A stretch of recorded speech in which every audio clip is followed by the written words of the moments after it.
स्वर्ण सुधा मंच पर प्रस्तुत है मालती जोशी की कहानी गुमशुदा की तलाश। एक लंबी सी मेज और चार कुर्सियां, पर उनकी वजह से वह कमरा ही क्यों, पूरा घर भरा भरा सा लग उठा था। बच्चे खुशी से किलकारियां भरते हुए उसके इर्द गिर्द नाच रहे थे और गिरीश पास खड़ा प्रसन्न भाव से देख रहा था। अरे, अब तुम लोग चुप भी करो। मैंने चीख कर कहना चाहा, पर मुझसे चीखा ही न गया। मन तो मेरा भी प्रसन्नता से उछलता जा रहा था। बच्चों की तरह नाच कूद कर अपनी खुशी व्यक्त नहीं कर पा रही थी तो क्या हुआ। अच्छा, अब यह बताओ, उद्घाटन कैसे किया जाए। मम्मी, हलवा बनाओ ने। तीनों के तीनों एक साथ चिल्ला पड़े। भुक्खड़ कहीं के, मैंने एक मीठी झिड़की देते हुए कहा। पहले चाचा को तो बताने दो। जैसी पंचों की राय हो, गिरीश बोला, और मैं बुरादे की सिगड़ी उठाने आंगन में चली गई। सुबह रोटी बनाने के बाद काफी सारी आंच बच गई थी, इसलिए मैंने ढक्कन लगा दिया था। उसे खोलते हुए हाथ अचानक रुक गए। सोचा, घर में 500 की टेबल आई है और मैं एक दिन स्टोव नहीं जला सकती। 2-2 घंटे कतार में लगकर बच्चे लीटर 2 लीटर मिट्टी का तेल लाते रहते हैं। उसे सोम के धन की तरह सहेज कर रखती हूँ मैं। ऐसे अवसरों पर ही तो उसका उपयोग होता है। मिट्टी का तेल और चीनी दोनों ही मेरी गृहस्थी के नासूर बन गए हैं। इसीलिए तो बच्चों के लिए हलवा भी मिठाई बन गया है। मैं स्टोव में हवा भर ही रही थी कि गिरीश पीछे आकर खड़ा हो गया। बस भाभी, गैस आ जाती घर में तो मजा आ जाता। अरे, नए कनेक्शन मिलते ही कहाँ हैं आजकल। मैंने इस अंदाज में कहा जैसे मिलते होते तो हम ले ही लेते। भाभी, उस खूसट बूढ़ऊ से कहो न कि एक सीमेंट का चबूतरा बनवा दे। 5-10 रुपए किराया ज्यादा ले ले, और क्या। हमें कौन यहाँ जिंदगी गुजारनी है। मैंने कढ़ाई रखते हुए कहा। कौन उस बूढ़े की चिरोरी करे, और यहाँ खड़े होकर बनाना आता किसे है। 15 मिनट में टांगे जवाब दे जाएंगी। वह तो एक बार आदत हो जाएगी न, तो फिर कोई परेशानी नहीं होगी। मैं कल ही लकड़ी की एक मेज ले आता हूँ। मकान मालिक को मारो गोली। फिर मम्मी माथुर आंटी की तरह हाउस कोट पहनकर खाना बनाया करेंगी, है ना। पूनम ने ताली पीटते हुए कहा। चुप कर भवानी, क्यों किसी का नाम लेती है। लड़ाई करवाएगी क्या, मैंने डपटते हुए कहा। और गिरीश, तुम भी कान खोलकर सुन लो। ये इतनी महंगी डाइनिंग टेबल ले आए हो, यही बहुत है। अब फिर बाजार गए तो मुझसे बुरा कोई न होगा। कह देती हूँ, अगर तुम्हारे पास पैसे ज्यादा हो गए हों तो मुझे दे दो। मैं तुम्हारी बहू के लिए गहने बनवा कर रख लूंगी। चाचा की शादी होगी माँ, नीलम ने भोलेपन से पूछा। नहीं तो क्या कुंवारा बैठा रहेगा। वह पड़ले मोहल्ले वाले राम बाबू 3 बार चक्कर काट चुके हैं।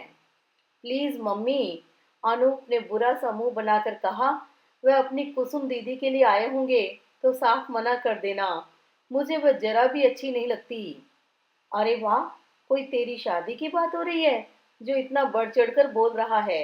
चल उठ, मचान से पापड़ का डिब्बा निकाल दे। और पूनम, तू हाथ बांधे टुकुर टुकुर क्या देख रही है। प्लेट चम्मच नहीं लगा सकती। नीलम, गीले कपड़े से मेज तो पोंछ पहले। मैंने जरा सा डपट दिया तो बेचारे बच्चे इतना सा मुंह लेकर काम में जुट गए। गैस और डाइनिंग टेबल को लेकर मेरे मन में जो एक आक्रोश था, वह अनजाने उन पर उंडेल दिया था मैंने। कई बार मन को समझाती हूँ कि सभी सपने किसी के भी पूरे नहीं होते, फिर भी कभी कभी वह बहक ही जाता है। मम्मी, नई प्लेटें ले लें, पूनम ने सहमते हुए पूछा। क्यों, पुरानी क्या हुई। ठीक तो है भाभी, गिरीश ने बच्चों का पक्ष लेते हुए कहा। नई डाइनिंग टेबल घर में आई है, इतना अच्छा हलवा तुमने बनाया है, पुरानी प्लेटें भला क्या अच्छी लगेंगी। उद्घाटन हो रहा है, जरा शान से होने दो। फिर क्या था, नई प्लेटें, नए चम्मच, नए गिलास, सब निकल आए। जैसे ही मैंने हलवे का डोंगा मेज पर रखा कि सबने एक साथ जोर से तालियां बजाई। अरे, जरा धीरे, अभी सारा मोहल्ला इकट्ठा हो जाएगा। मैंने कृत्रिम रोष से कहा, पर सच तो यह था कि मैं खुद चाह रही थी एक बार सारा मोहल्ला आकर मेरी नई टेबल देख जाए।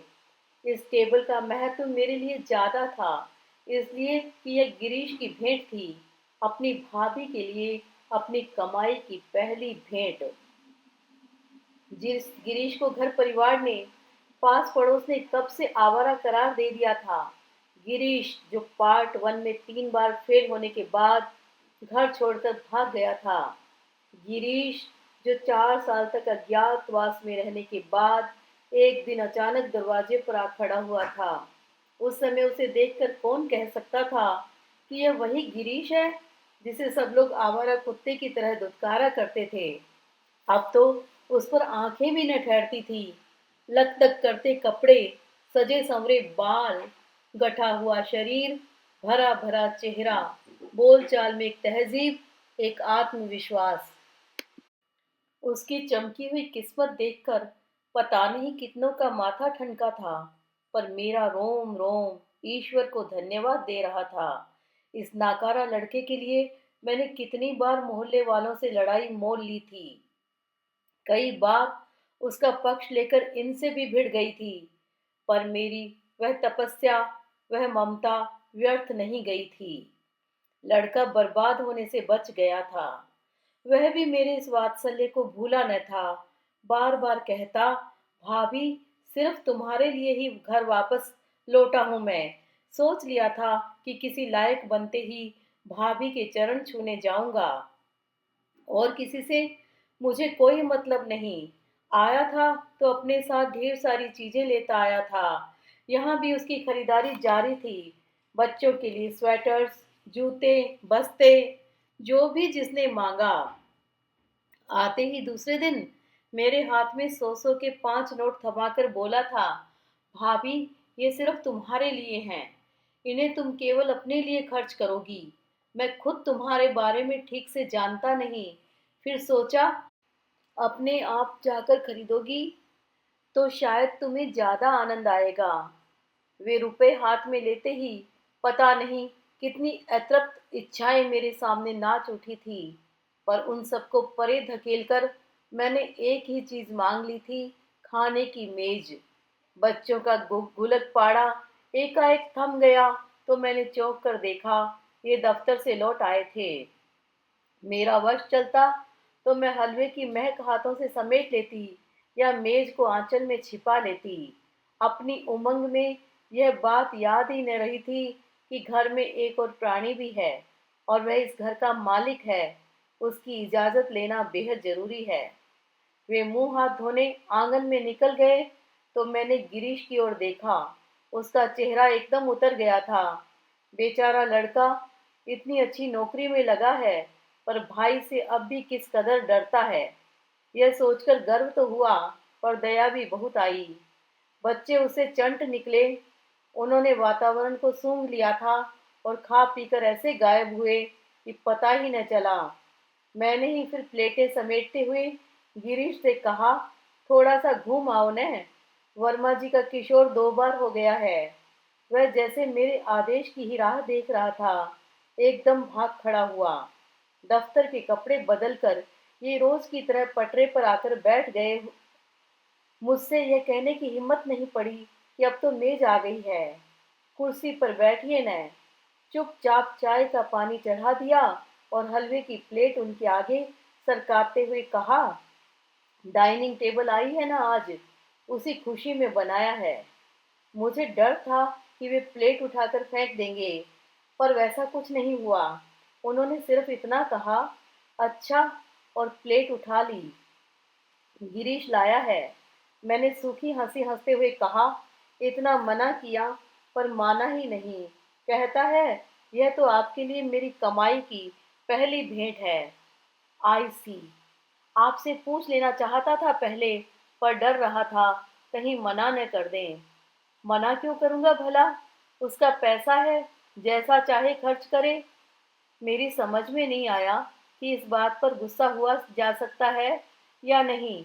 ओह, इस बर्फ से ठंडे आदमी को टटोलना कितना मुश्किल है। फिर भी मैंने प्रयत्नपूर्वक उस सिल को तोड़ते हुए कहा, बस यही तो बात है। मैं कौन हूँ, मेरा क्या है, उसका पैसा है। यही सब सुनने के लिए तो वह इतनी दूर से दौड़ा चला आया है। कोई नहीं है ना आप उसके? चाय का कप हाथ में लेकर वह आश्चर्य से मेरी ओर देखते रहे। क्या बात है भाई, मैंने तो कुछ कहा नहीं। तो कह डालिए न, रोकने वाला है कौन? 15 दिन हो गए उसे आए, पर कभी नहीं देखा कि पास बिठाकर कभी यही पूछ लिया हो कि बेटा परदेश में कैसे रहते हो, क्या खाते हो। इतना तो कोई पास पड़ोस वाला भी कह लेता है, पर पूछूं किससे? तुम्हारा वह लाडला तो मेरे साये से भी भागता है। डरता जो है बेचारा। वही तो, डरता क्यों है? उसने कोई चोरी की है? की तो नहीं, पर आप तो शायद यही समझते हैं न, जब भी वह कोई चीज घर में लाता है तो आपकी आंखों में अविश्वास साफ झलक जाता है। गिरीश भी अब बच्चा थोड़ा ही है, सब समझता है। शायद तुम लोग ठीक ही समझे हो। शांता, मैं सचमुच जानना चाहता हूँ कि मेरा छोटा भाई नोटों के किस कारखाने में काम करता है। मुझसे तो वह इतना खुला नहीं, पर शायद तुम्हें उसने यह राज बताया हो। राज? इसमें राज की क्या बात है? मैंने तिल मिलाकर कहा, पर दूसरे ही क्षण मेरा आवेश ठंडा पड़ गया। सचमुच मैं भी नहीं जानती थी कि गिरीश की नौकरी क्या है। खैर, आपको इतना तो विश्वास होना ही चाहिए कि आपका भाई होकर वह कोई गलत काम नहीं करेगा। मैंने कहा, पर मेरी आवाज में पहले की सी खनक नहीं रह गई थी। चाय का खाली कप सरकाकर ये उठ खड़े हुए तो मैंने छुटकारे की सांस ली। मैं सचमुच इसे राज ही रहने देना चाहता था भाभी, इसलिए नहीं कि मैं कोई गलत काम कर रहा हूँ, लेकिन सुनकर शायद तुम्हें खुशी नहीं होगी, इसलिए जिक्र नहीं किया। पर इस तरह तुम लोगों को संदेह में छोड़कर नहीं जा सकूंगा। जानना चाहती हो तो सुनो। मैं कार चलाता हूँ। मैं मैं एक ड्राइवर हूँ। क्या? मैं जैसे आसमान से गिर पड़ी। कानों में जैसे कोई खोलता शीशा घोल गया। जो सुना उसे झुठला देने को मन मचल गया। आंखों के सामने उन किशोरियों के चेहरे घूम गए जिनके माँ बाप घर के चक्कर काटने लगे थे। क्या इस बात को जानने के बाद दोबारा को ये चौखट लांघेगा? उदास हो गई ना भाभी? मैं जानता था, इसलिए इतने दिन चुप बना रहा। पर सच कहना भाभी, ड्राइवरी क्या इतना जलील पेशा है जो आदमी को सुख चैन की रोटी दे सके? वह काम अच्छा क्यों नहीं है? तुम खुद ही सोचो, तुम्हारा गिरीश और किस लायक था? जिनकी सोहबत के लिए बदनाम हुआ था, उन्हीं की विद्या अब काम आ रही है। यह काम भी कितनी ठोकरें खाने के बाद मिला है। इससे पहले क्या करता था, यह न पूछो तो ही अच्छा है।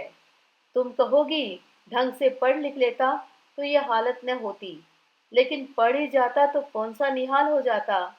यही बाबूगिरी तो करता, जिसमें आदमी न तो सुख से 2 वक्त खा सकता है, न मन भर कर पहन ओढ़ सकता है। क्या सारे वक्त पैसों को दांतों से पकड़ने का नाम ही जिंदगी है? मैं ऐसी जिंदगी से आजिज हो गया था भाभी, इसलिए मैंने यह नौकरी स्वीकार की। इसमें इज्जत न सही, आराम तो है। बात पूरी करते करते वह हाँफ उठा था।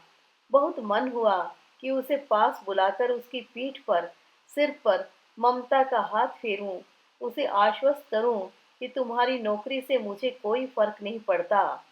तुम मेरे लिए वैसे ही चहेते लाडले देवर हो। पर अपनी इच्छा के बावजूद मैं बुत बनी वैसे ही बैठी रही। जब होश आया जब होश आया तब वह कमरे से जा चुका था। करुणा से भीखा मन लिए मैं दिन भर यूं ही बिसुरती रही, अपने को कोसती रही, और रात अपना सारा रोष मैंने इन पर उंडेल दिया। अब तो सुन लिया न, अब तो सब जान गए न, अब भी कुछ पूछना शेष है? बस एक बात और पूछूंगा, इन्होंने शांत स्वर में कहा।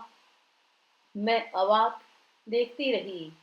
एक बात और पूछनी है, तुम्हारा चहेता किसकी गाड़ी चलाता है? राष्ट्रपति की? क्या मतलब? इतनी मोटी तनख्वाह सिर्फ उन्हीं के ड्राइवर की हो सकती है। गुस्से से तिल मिला उठी मैं। उसी आवेश में कहा, अपनी खोल से जरा बाहर आए तो पता चलेगा कि दुनिया में और लोग भी बसते हैं जिन्हें लखपति और करोड़पति कहते हैं। बड़े होकर अपने छोटे भाई से ईर्ष्या करते हैं। छी। और यह विषय उस दिन वहीं समाप्त हो गया। इसके साथ ही 15 दिन से घर में चला आने वाला आनंदोत्सव भी जैसे एकाएक शेष हो गया। अब दिन भर घर में गिरीश के ठाके नहीं गूंजते थे। न वह बच्चों को गुदगुदाता था, न मुझे छेड़ता था। मैं भी अब जिस जिसके पास उसके वैभव का बखान नहीं करती थी। पास पड़ोस वाली औरतें जब कहती, बहन जी आपका देवर जितना कर रहा है उतना तो आजकल पेट जाया भी नहीं करता, तो उनकी बातें मुझे तीर सी लगता मेरे आनंद कानन को इन्हीं की नजर लग गई है। किसी का अच्छा देख नहीं सकती न। और ऐसी ही एक सुबह उसने अपने जाने का ऐलान कर दिया। सुनकर मन पर एकदम सांप सा लौट गया, पर उसे रोकती भी तो किस बहाने। यहाँ उसके लायक था ही क्या। वहाँ कैसे भी हो कमा खा रहा है। स्टेशन पर हम सब लोग उसे पहुंचाने गए थे। सभी उदास और चुपचाप थे। मेरे तो आंसू ही नहीं थम रहे थे। बच्चे भी गुमसुम थे। इन कुछ ही दिनों में चाचा ने उन्हें जीवन की कितनी ही खुशियां जुटा दी थी। उसके जाते ही घर कितना सोना हो जाएगा, यह सोच सोचकर पूनम बेहाल हुई जा रही थी। यह सारे रास्ते अलग अलग बने रहे। स्टेशन पर पहुंचकर हम सबको तो सामान सहित प्लेटफॉर्म पर भेज दिया और खुद बुकिंग विंडो पर चले गए। इतना बुरा लगा मुझे। ऐसा ही बर्ताव करना था तो साथ आने की क्या जरूरत थी। घर पर ही रहते। टिकट लेकर ये लौटे तब तक गाड़ी पिछला स्टेशन छोड़ चुकी थी। इन्होंने टिकट गिरीश के हाथ में थमाया और एकदम उसे कसकर कलेजे से लगा लिया। भर्राए कंठ से बोले, ऐसा मत सोचना कि मैं तुमसे नाराज हूँ, बल्कि मैं तो खुश हूँ कि तू अपने पैरों पर खड़ा हो गया है, अपने पुरुषार्थ की कमाई खा रहा है। मैं तो हमेशा यही चाहूंगा कि तू जहाँ रहे खुश रहे, बशर्ते मुझे मालूम हो कि तू कहाँ है। इस समय तो शायद तू खुद भी नहीं जानता कि तू कहाँ है। उस बार तू घर से चला गया था तो तेरी भाभी रो रो कर बेहाल हो गई थी। उसी की जिद के कारण मैंने अखबारों में इश्तहार भी दिया था। उसी इश्तहार को आज फिर दोहराता हूँ। गिरीश, तुम जहाँ कहीं भी हो लौट आओ, तुम्हें कोई कुछ नहीं कहेगा। और ट्रेन धड़धड़ाती हुई स्टेशन में दाखिल हो रही थी।